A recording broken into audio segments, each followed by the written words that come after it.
my name is Brendan, and we are still on lockdown. We're going to be making lockdown pizza, a simple at-home recipe. Sadly, we have to go to the store because we don't have anything here. But if you could probably have all this stuff in your house, so it's easy for you to make. And I'm going to show you guys how to make pizza.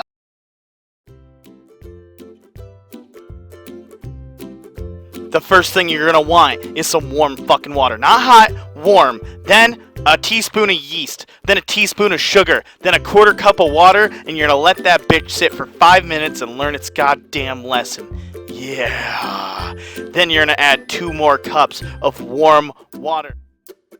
Then you want to add a tablespoon of sugar, a tablespoon of salt, and then it's time to start adding those 5 cups of wonderful motherfucking flour! Hell yeah. And then some olive oil, and then just start beating that bitch with your goddamn spatula until it's good enough to start molding with your hands. It's gonna look like a jank bitch for a little bit, but just keep rubbing it and soon you'll have something like this, a smooth-ass hoe pizza dough.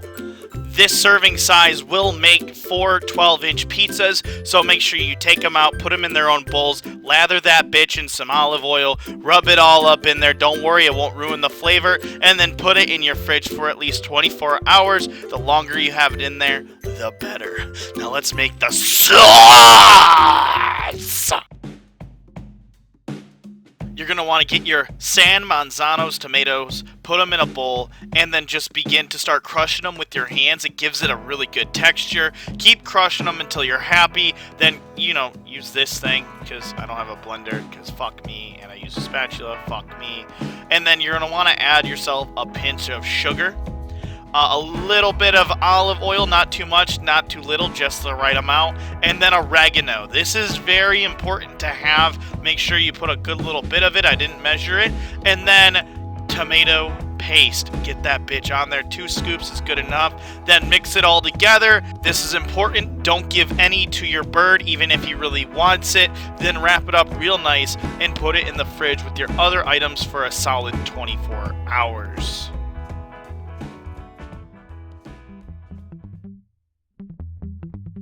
Okay, so it's pizza cooking day. We have our sauce and our dough right next to each other. We have pepperonis and dry mozzarella. Sprinkle your pan with some flour. Cornstarch works better, but we didn't have any.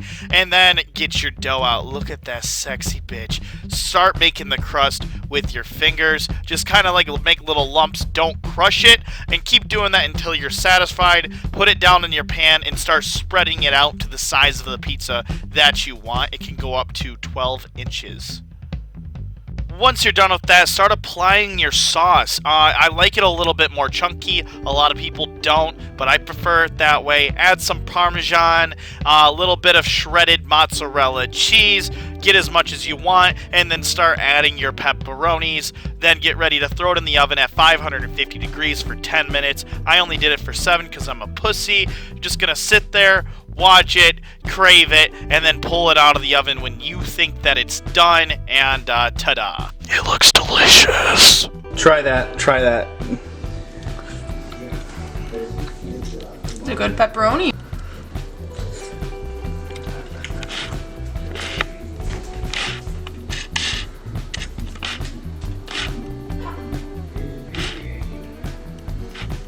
Fucking Fricano's. Holy shit, try this. It's a little bit, this needs to be cooked a little bit more, but try this. Motherfucking Fricano's. Holy shit. There you have it. That's how you make a good lockdown pizza. That's honestly the best pizza I've ever made. The only thing that sucks is we didn't have the right thing to get it off the pan onto the stone. If that went directly on the stone, we wouldn't have a white bottom like this. It'd be more charred up. But we're working with what we have, so we're gonna go to the store and grab something that will make that slide off much easier.